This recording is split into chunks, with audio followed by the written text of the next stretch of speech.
Scheduling conflicts, bad internet. An insert credit Gaiden is what you get.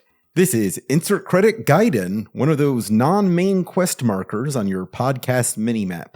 I'm Alex Jaffe, and this week, Tim wasn't able to make our regular recording time, and Spectrum internet service outages in my area kept me from being able to reliably connect to the call. So with two of us out of commission, we decided to call this week a mulligan. Luckily, our editor is a 4-star audio and video chef, and has used rare ingredients from recent recordings to make you a flavorful and nutritious podcast. If you'd like another helping, check out our Patreon. You can find years worth of exclusive bonus episodes like this one, plus other fun surprises at patreon.com/insertcredit. Ready, go! Yes, I just wanted to record a quick thing because I discovered something alarming today that is relevant to you as someone who enjoys breakfast foods. I do. And let's be clear. So Brandon messaged me today. It is August 6th. And in the middle of the day, Brandon's like, can you just do a 5-minute recording? Because I just need to tell you something. So yeah, it's important. It seems that Brandon wants my reaction to this. So there's breaking news.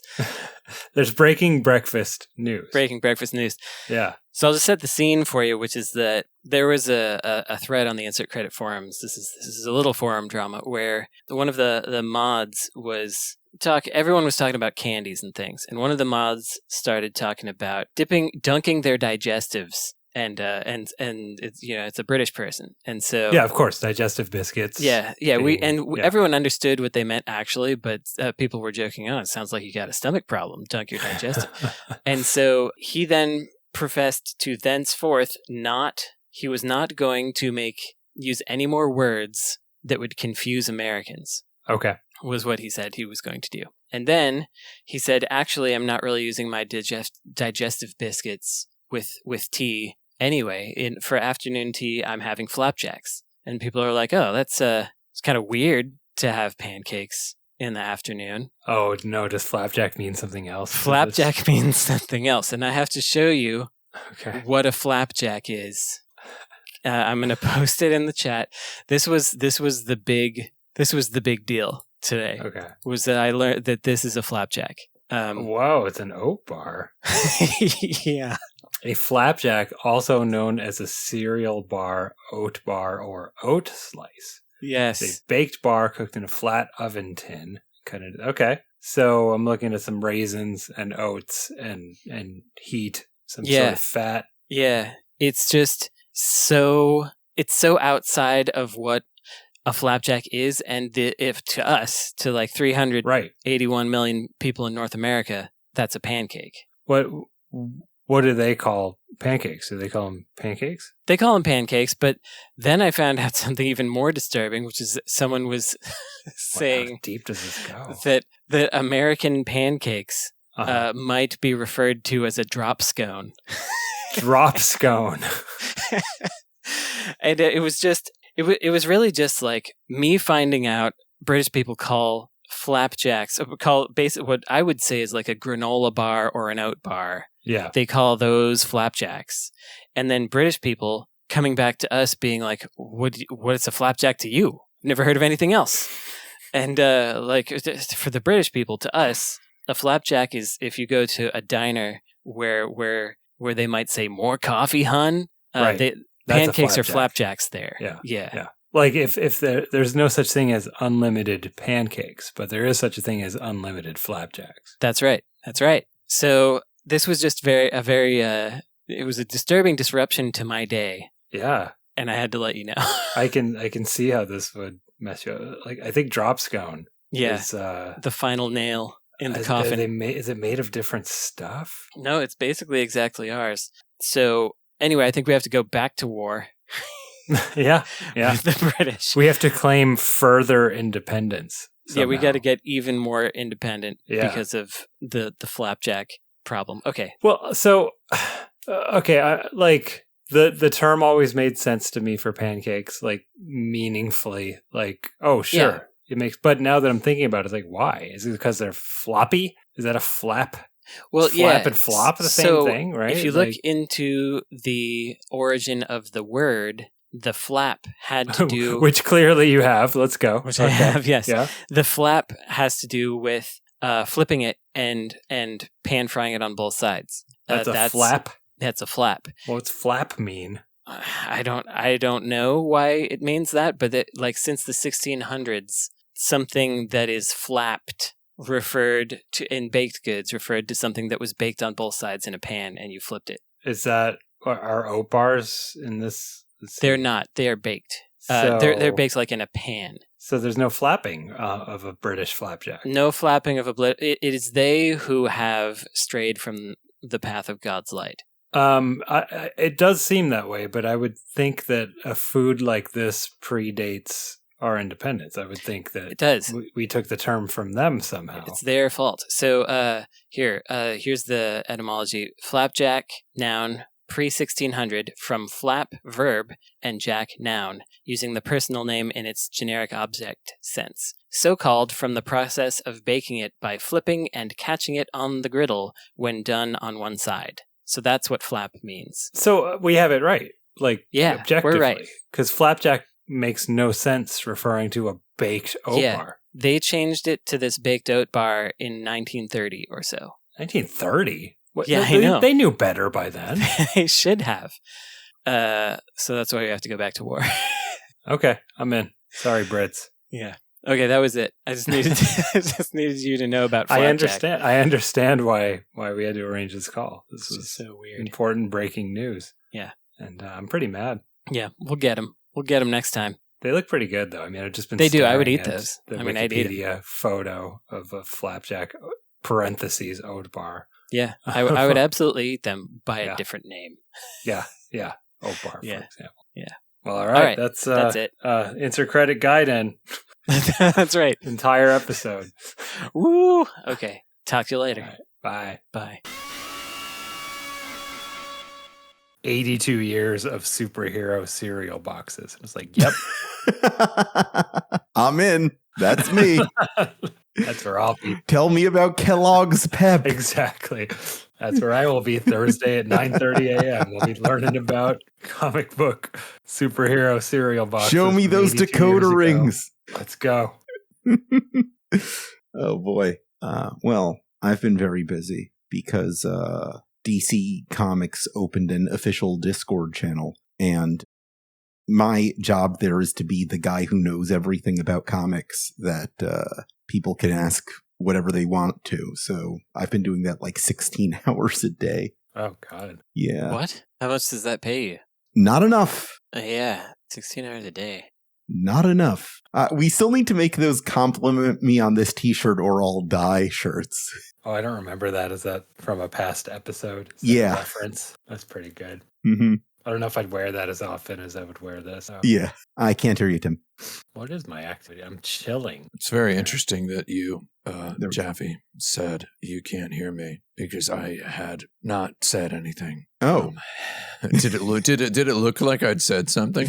Look, it's did I go or something? I'm asking in sincerity. Did my mouth? I imagined I saw you saying something out of the corner of my eye, but maybe I imagined it. No, you think you thought you saw? Yeah. Yeah. I think I thought I saw. Yeah. I think I thought I saw a putty tat. You ever try to do an impression of Sylvester the cat and you end up accidentally doing an impression of Tweety Bird? I don't know how those Golden Age Looney Tunes guys kept all them voices straight because they're so nebulously finely interconneculated. Duck season, wabbit season must have been quite an exercise. Absolutely. I think that's just the one guy, right? That was doing both of those? That's all Mel Blanc, yeah. Yeah. One interesting thing is Daffy Duck is sped up tape. And if you ever listen to the raw recordings, available on the Looney Tunes Golden Collection DVD sets, it turns out that Daffy Duck is just Sylvester sped up. Oh, yeah. I always imagined that was the case. It's literally true. Yeah. That would make sense. Does anyone else find Frank to be a little quiet? No. All right, then. I'll just turn him up. I can't respond to that question. Yeah. I'm not. You're not qualified for that one. Are you hearing any leaking this time? I got brand new earpieces for my headphones. Oh yeah, how do those feel? Did you they're great. Did you get the cool gel foam ones? I got the cool gel foam ones, and I can't take them off. They're beauties. They're pretty good. I had a similar one of those once on. I've been keeping. I keep a pair of blown out headphones in my bucket here. Hold on.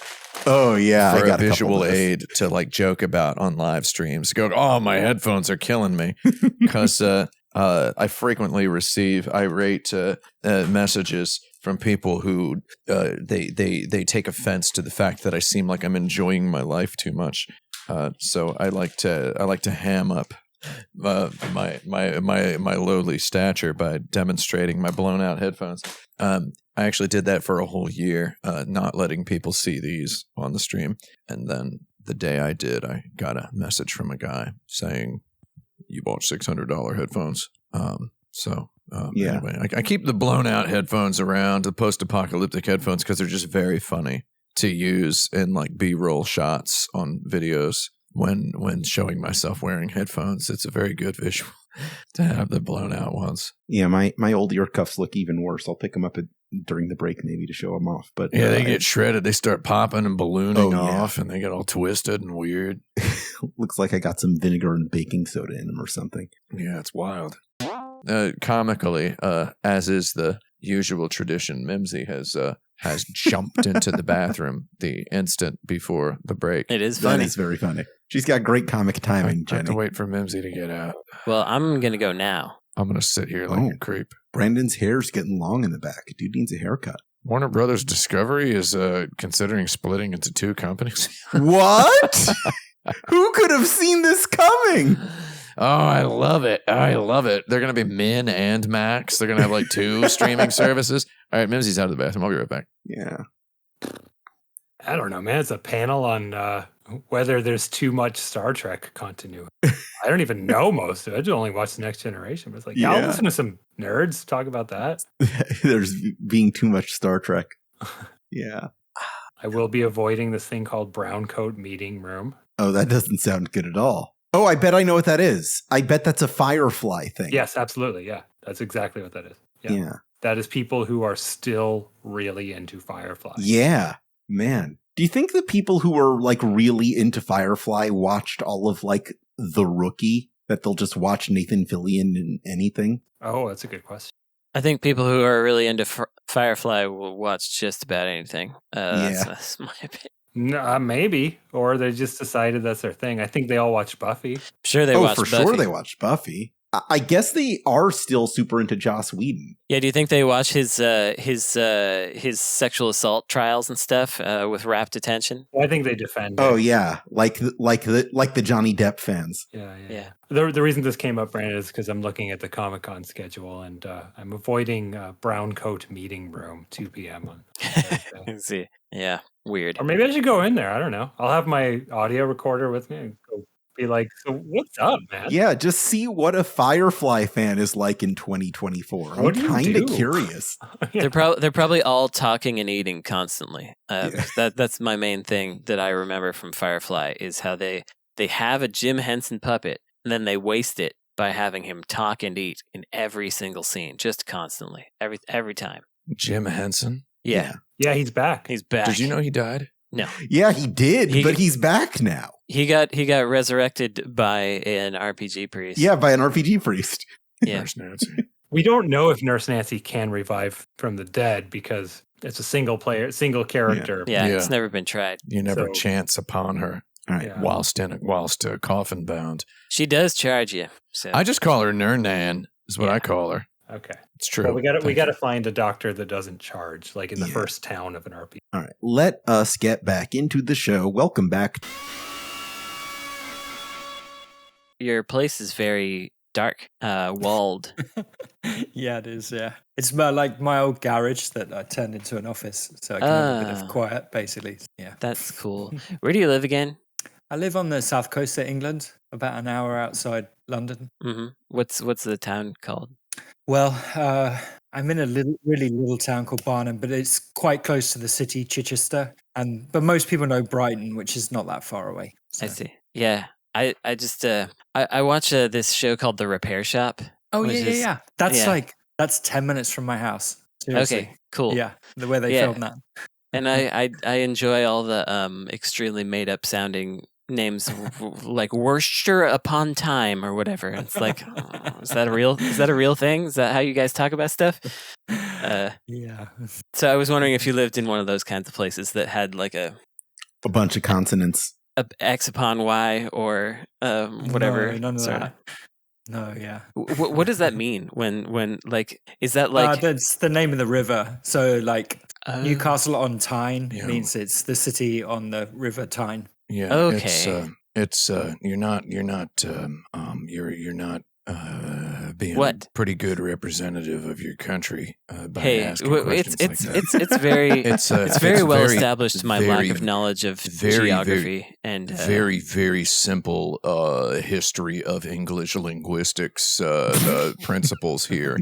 It's I don't know. Hi Tim, how are you? How you doing? What's up? Yeah, I'm well, thanks. Yeah. You got a nice little room over there. That's a good room. Is that like a room just for working in? Yeah, it is. Yeah. yeah, he was just saying it's his Must be nice. his converted garage. It doesn't matter what it was before. What it is now, it looks like a place to get some work done. You know, I've always wanted a room with dark walls, you know, and I've always just wanted a room, period. I'm in the kitchen right now, but also the living room and also the dining room. And also because of lack of ventilation and insulation, I'm in the bathroom as well. And due to lack of UV coating on the windows, I'm technically also outside. It's outside, yes. So it's just everything. It's just all, it all sucks here. I just want a little room. Oh, and yours is the little room I've seen most recently that makes me think I want a room like that. Yeah. Okay. Well, you know, there's probably room for you, Tim, if you want. No, it's got to be just me. It's got to be just me. You're gonna kick me out. So you got to go. Yeah, he wants your house, but you can't be there. Oh my god! I just want a room, just a little room. Is like Brandon's room there? It's too big. What's going on with that? And I think my slogan was actually the true answer. Wikipedia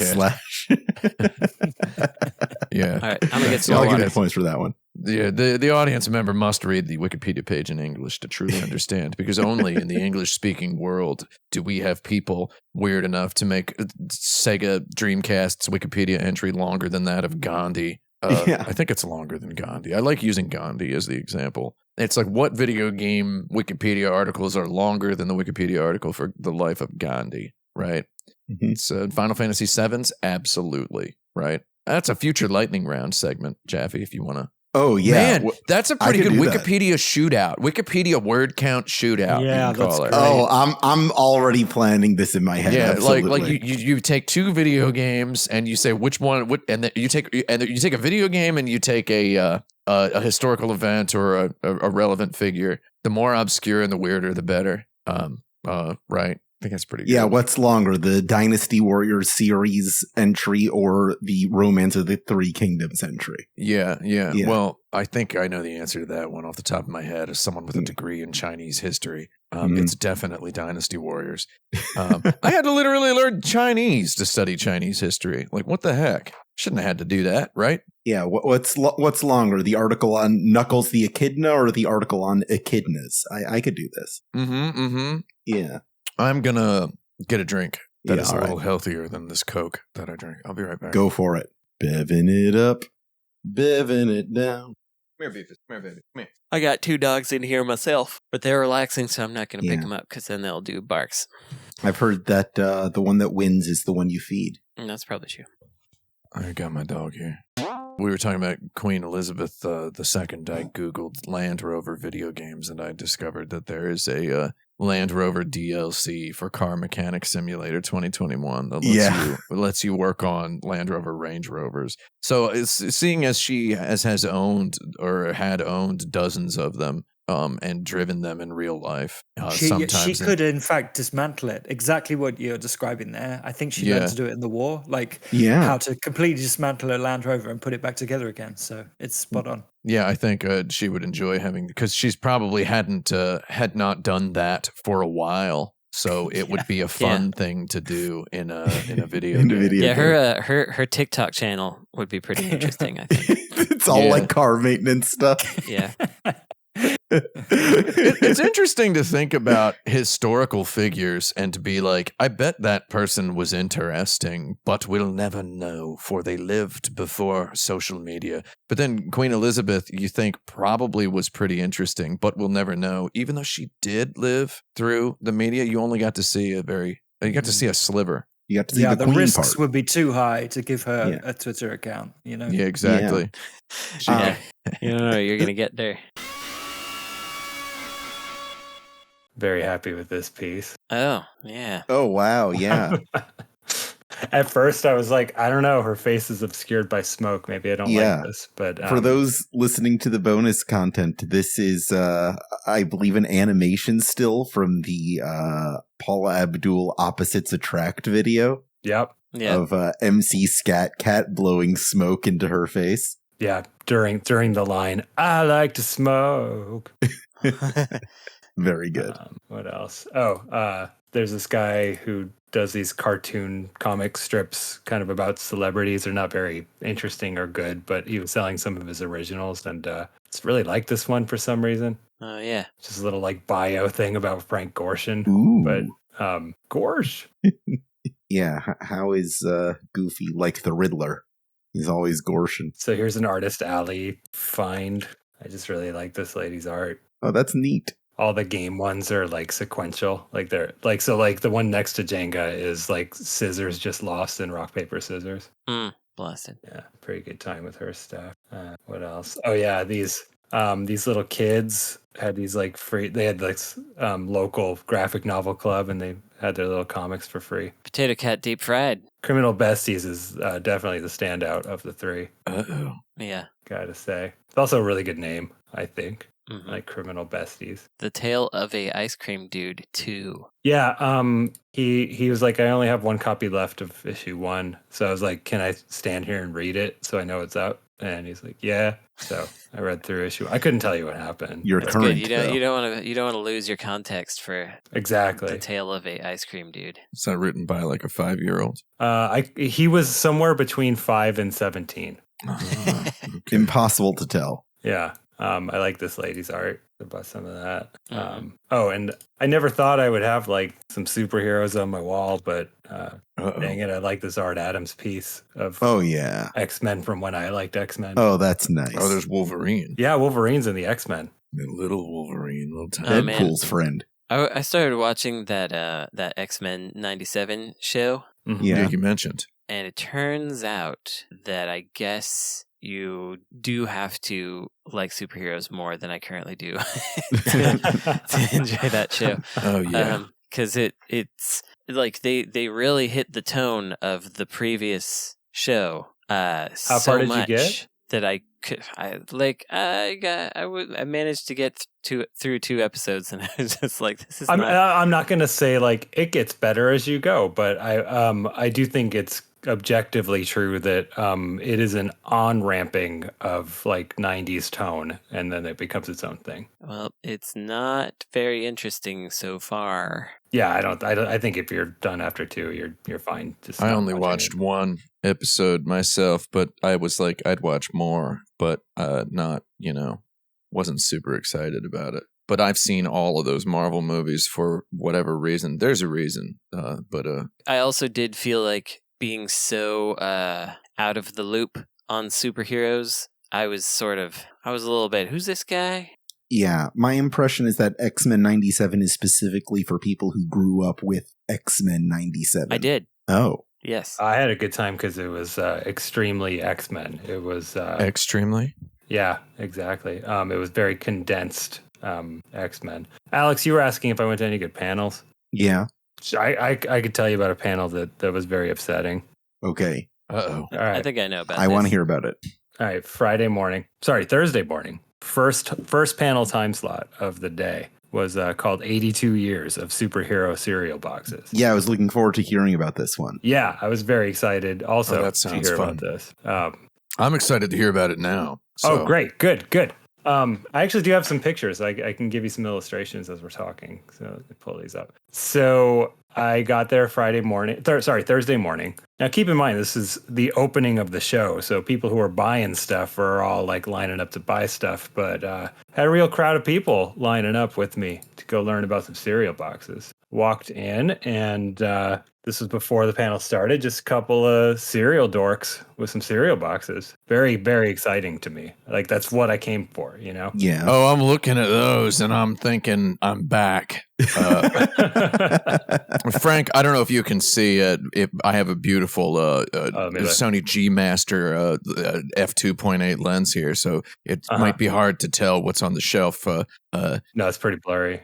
Yeah, behind. You need a better lens, I think. There we go. How's that? Oh yeah, you got some chalks, Count chalks. You got some Lucky C's. You need not. We need not name the cereals, but I've got cereal, and I consider a cereal an essential part of my living room. So I'm looking at those cereals, and I'm thinking, there's some real good ones in there.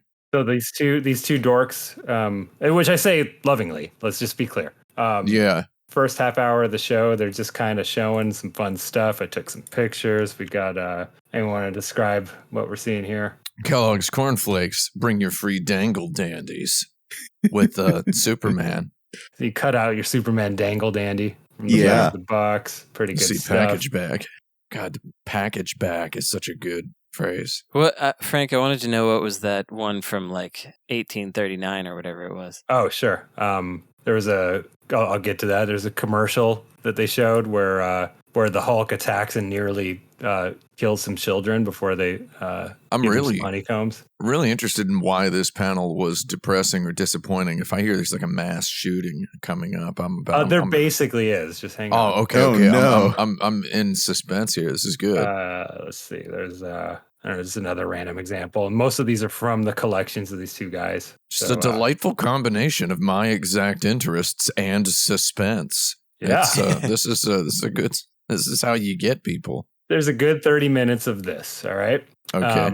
And it's great. And then we didn't describe the last one, which was Kellogg's Star's new caramel flavor, featuring a Batman periscope. Yeah. That's right. You can get a Batman periscope. Kids secretly spy over walls and around corners without anyone seeing you.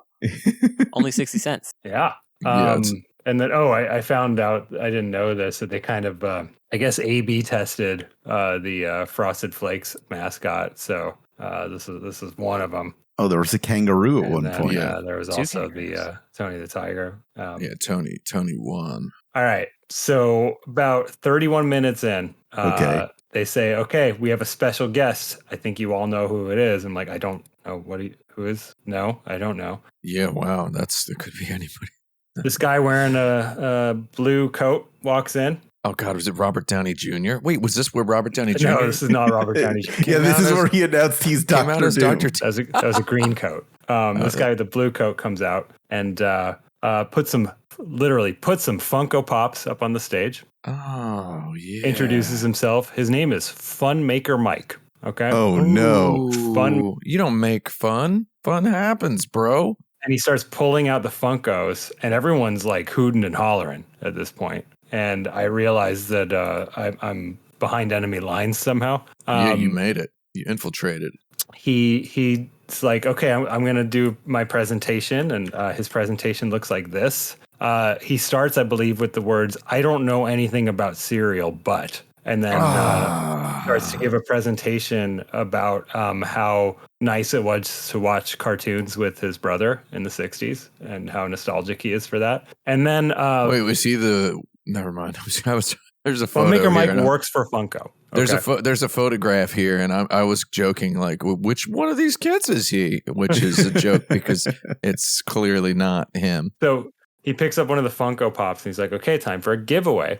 Oh, no. And he goes, whoever screams the loudest gets this Funko Pop. And everyone except for me in the room starts literally screaming as loud as they can to get a free Funko Pop. Oh, no. And I want to set the scene here. Like, I'm in this panel. You know what I mean? Like, I showed up with a hot coffee, a cold sparkling water, and a Kind bar. And I just settled in. I'm like, this is my morning. I'm here for the cereal. And like, everything's ruined at this point, obviously. So everyone screams. And then he starts talking about, he gives a speech about how Funko fans are very special and they get it. And then that's one way of putting it. What is it? That's one way of I don't putting know. it. I don't know. The desire to purchase. Yeah. He picks up a second Funko and he says, okay, it's time for the next giveaway, the next screaming contest. So anyone want to count the number of Funkos on this table? It looks like 7. Did they give away all of them? No, that is it's 8, in fact 9 Funkos, 9, and there was a smaller one as well. So he, as far as I know, proceeded to have 10 screaming contests. I don't know because I left. I got to admit, that's kind of amateur numbers for us Twitch streamers. 10 screaming contests? Come on. You need at least like 14. Frank, do you want to see something really, really depressing that I'm going to hold up on my camera? More depressing than this? Yeah, I'm going to hold it up on my camera, and then I don't want you to describe it. I just want you to look at it and tell me what you think. I'll be right back. It's right behind me. Don't be fooled by my beautiful lens. It's not actually that far away. It's only about 2 body lengths. I'll be right back. Here we go. Okay. Oh no. Boy. Oh no, I hope there's a story here. Well, it's relevant. There is a very meticulous reason why I have that we need not get into. Yeah. Okay. So just to end the story, I walked out of the panel very upset. I went and had an anger pee. Oh yeah. And then I've had the I could same. still hear people screaming from the urinal, like from down the hall. And I was really upset and dejected and just down on the whole thing. And then I come out of the bathroom and this lady walks right by me and goes, "Hi, Ken." And I was like, "Hello." Very good. She was like, "Do you want a selfie?" I was like, "Yes, please." And that just made it just improved everything. So maybe she thought you were Frank Ken Stein. Oh, she's a Barbie, so she called you Ken.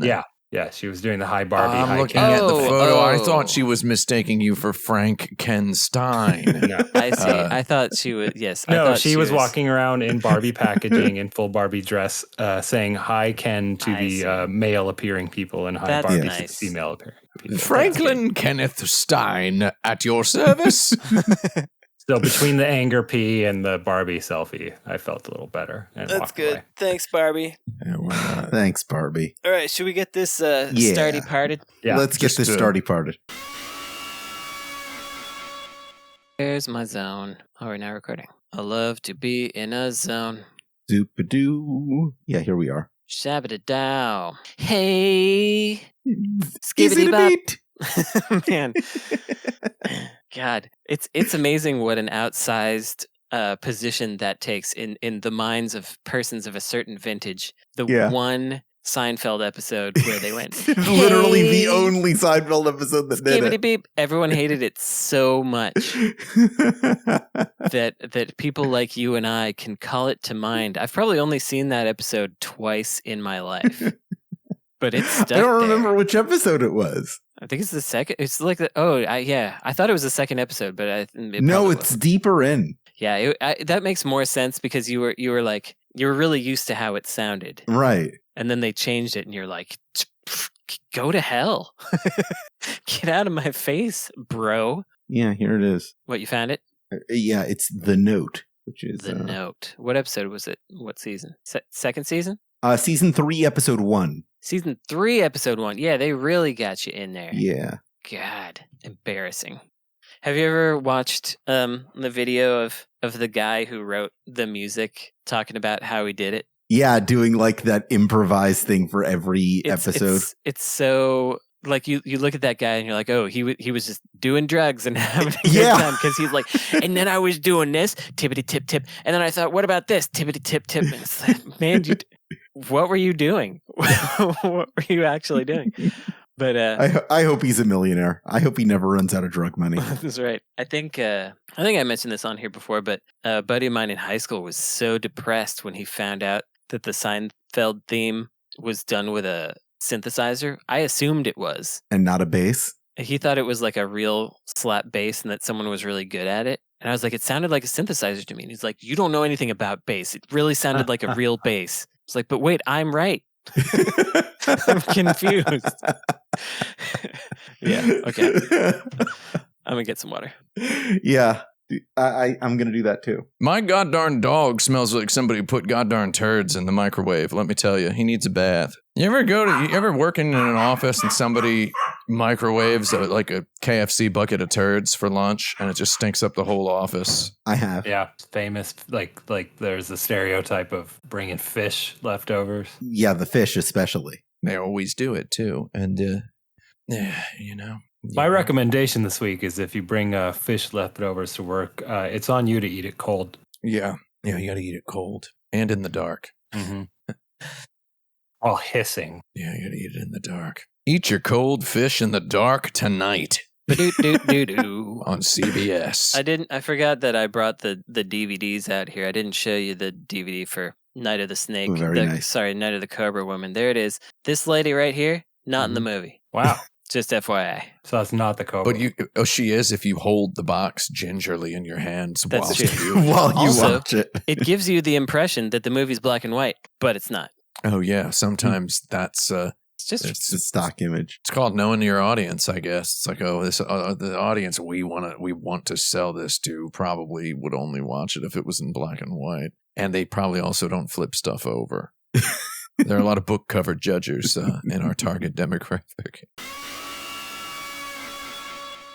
Remember a couple of weeks ago when you told us to rank the Street Fighter games, and I thought we all just assumed that was just a whole episode ranking the Street Fighter games? Yeah, that was... Yeah. I wanted to talk about Skullomania. Skulloslider. Skullomania, dude. Yeah. I wanted to, but now I can't. I wanted to put Street Fighter 2010 in there somewhere. Yeah. Featuring Ken. Let's revisit it on a future episode without Frank. Yeah, why not? I really thought that was a Street Fighter game when I was a Ute. Street Fighter 2010, 2012, whatever it was. Because it starred Ken. It was Masters. Like, come on, guys. It's real. I kind of liked it, that game. Yeah. And I probably should have ranked Street Fighter 3 higher, considering it was embarrassingly pointed out to me that every time I go into a character creator to create a female character for any kind of video game where I'm starring as a lady, I wind up just slowly verging toward making Elena just every time. Every single time I'm just making Elena again. You can make Elena in about 4 seconds in Cyberpunk 2077 if you're ever interested in that. It's pretty easy to get her in there. That would cut down on my work time in the character creator because sometimes I have to work harder at that. So you know what one of the nicest, best things about Cyberpunk 2077 is, no joke, is there's a character on the box. The original version has a guy on the box. Mm-hmm. The definitive edition has a girl on the box. And guess what? The default all options at 0 character looks like. Yeah. The guy or the girl.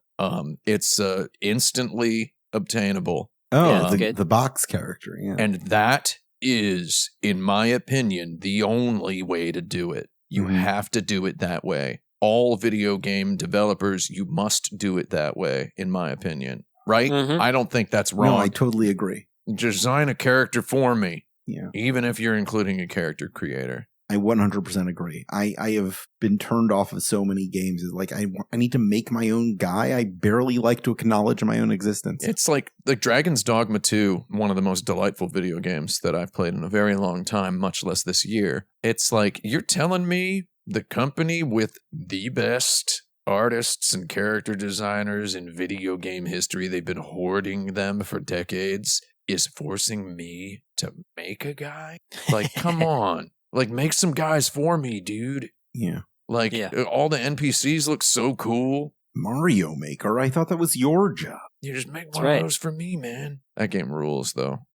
I saw some images of, like, Jack Black dressed as Steve from Minecraft. Is that something that's really happening? Okay, yeah, that's really happening. Good Lord. So there you go. So he's Bowser and he's Steve from Minecraft? Yeah, and that's why he had to disown Kyle Gass in public when he made a joke about the president. Oh, yeah, because the Minecraft was made by a Nazi, so you're only allowed to say really conservative stuff. Exactly. Okay, I'm going to go to the bathroom. I'll be right back. Enjoy. This movie. movie. A sad but effective lunch of a can of tuna in a bowl. I haven't eaten it all today. I'm going to eat after this. I haven't either. I saw some red sauce, and I was like, "Is Frank eating pescetti? Is he eating some pescetti?" That was Cento brand crushed red peppers, also called hoagie spread. Oh, CRPs. Nice. Yeah, I just put that right in the tuna. That's all that was. When are they going to come out with Threena? I don't know. Caught you by surprise with that one, Jaffe? You did, yes. Very good. We're going to talk about this BioShock movie some more. Did anybody see the Borderlands movie trailer? Oh, no. Lord, I've been avoiding that. Heck no. I thought I knew what a panic attack might feel like, but then I saw that trailer. Then you were sure? That is the most rancid looking thing I have ever seen in a movie theater. Oh, wait, I did see that. I saw that before Deadpool. I forgot. Yeah, me too. Is that not just like... Is Jack Black also in that? He's Claptrap, yeah. Yeah. God. Which is... He's in 3 video games. He's in 3 video game movies, yeah. Because... and he's also in the Jumanji movies, which is kind of like... Kind of video games. Video game adaptations is just going to be the biggest thing now. And yeah, it's unfortunate because now that it's been shown that they can be done well, that you can do a good job, people are like... You can win Emmy Awards. Well, why don't I just go back to doing bad ones? Like, if the good ones are popular, maybe the bad ones will be too. So the interesting thing is there was one of the biggest movies of the year was Mario. Yes. And it was complete trash. Yeah. No offense to it. It's fine. It was watchable. But I mean, it is a styrofoam motion picture. Like it is like eating packing peanuts. So is Detective Pikachu, BTW. Well, yeah, that's true. But Detective Pikachu at least had like it swung for a different fence. Maybe not the outfield fence. It did. It tried for something, I guess. Maybe if there were a fence around the shortstop, it was swinging for about that fence. It was swinging for a base hit. Yeah, it was swinging for something. Well, I like the joke about a fence around the shortstop. Yeah. Whereas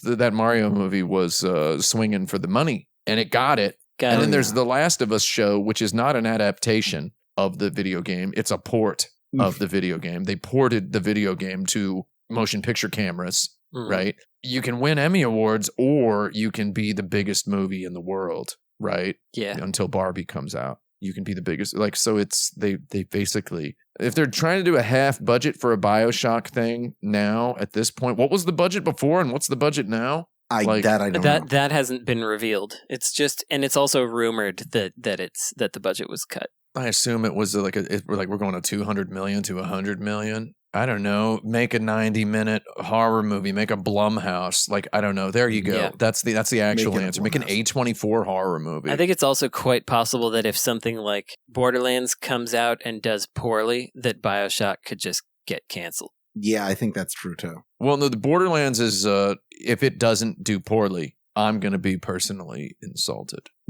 After my if that I don't movie think anyone wants this movie. No. I think you're in good shape. Yeah. Have we all seen the film Tar here, starring Cate Blanchett? No, I have not. I've been meaning to. What kind of a podcast? Everybody watch the movie Tar and get I know. back to me. I've got a meaning to great watch joke about the Borderlands movie that requires you to watch Tar. Okay. I'm familiar with Tar. Everybody watch Tar. Okay. It's let's get good. back to Insert Credit. It's Welcome hilarious. back. It's good. Wait, hold on. My actual BioShock pitch is make an A24 horror movie where somebody has to go kill the Big Daddy. Yeah. I need you to go in there and kill the Big Daddy and get the little sister for me. Okay. I'm going down there. And that's it. It's all about the Big Daddy and the little sister. That's it. Do they have the infinite respawn magic box? I don't know. Yeah. But they're down there and maybe there's some tweakers or freakers or whatever they're called. And they've got to get shot with lightning bolts. The medical technology just isn't there to develop on even $100 million movie budget. Cut all the trash out. Your guy's got a handgun.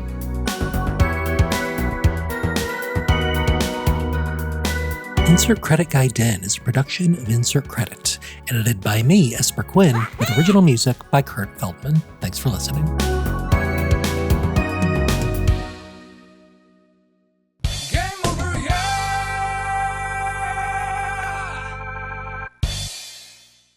Oh, if I could do it all over again. I'd purchase a Ford E350 Super Duty van.